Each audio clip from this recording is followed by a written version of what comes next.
Je m'appelle Francis Panière, je suis né le 26 juillet 1934 à Audruy, dans le Pas-de-Calais, de l'union de mon père Claude Panière et de ma mère Francise Broutin.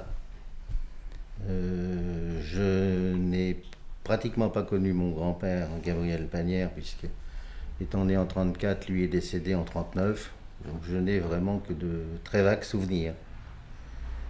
Sinon que ce que j'en ai su par mon père, c'est-à-dire extrêmement peu de choses, que j'ai l'impression qu'il ne s'entendait pas très très bien avec son père, car comme vous le savez, ils avaient créé une ferme avicole à Ouaplage, qui malheureusement n'a pas bien fonctionné et il y a eu une faillite. Et je suppose que la brouille entre mon père et mon grand-père vient de là. J'ai dû le voir peut-être 2 ou 3 fois quand il était déjà à Paris en 1938.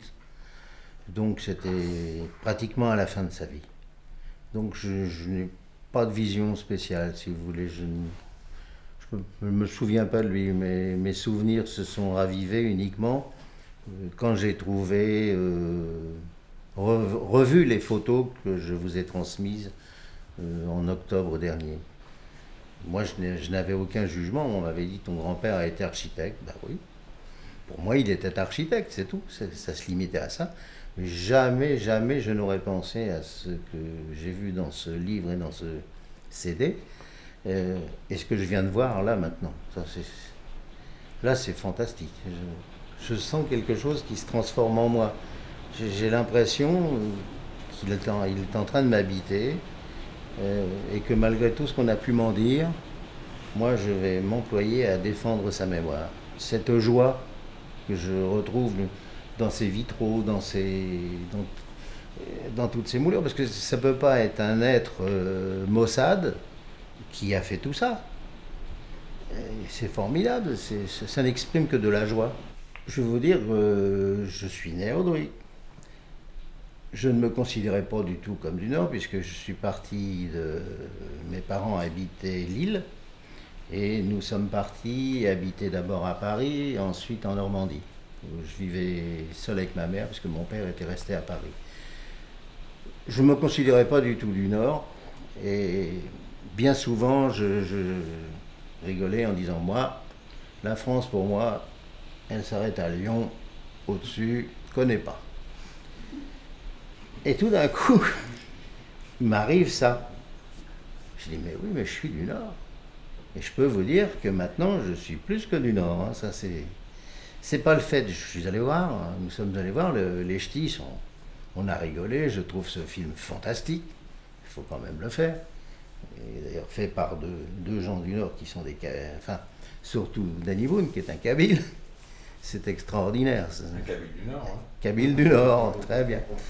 Et non, là, non, oui, je suis vraiment un ch'ti. Enfin bon, je suis un boy rouge, comme je dis. Oui. Je suis un boy rouge, voilà. Mais non, je suis maintenant... merci de m'avoir redonné mon passeport nordique. Parce que je ne l'avais pas, mais il est là. Et bon, bien sûr, moi je suis catholique, mais je suis pas pratiquant, je suis pas très croyant, je veux dire. Mais je crois beaucoup en l'au-delà, ça c'est autre chose. Et je suis persuadé qu'il est là. Il est quelque part, il est parmi nous. Ça me manquait dans ma vie. Parce que je me suis toujours posé ces questions, j'y reviendrai tout le temps, et j'y trouverai certainement jamais de réponse. Pourquoi mon père, que j'adorais, mon père c'était mon Dieu. Il est parti en 64, mais enfin, pourquoi ne me parlait-il pas plus de son père et de sa famille?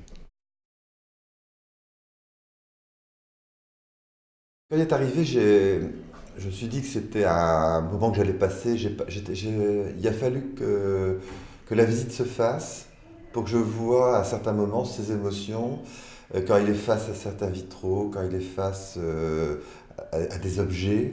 Vous voyez, quand on a choisi dans cette maison de faire du mobilier original et créatif, c'est pas pour être créatif en tant que tel, c'est parce que cette maison a besoin de trouver cette imagination en permanence, cette créativité. Et j'ai vu qu'il était aussi ému par l'œuvre passée que par les œuvres nouvelles.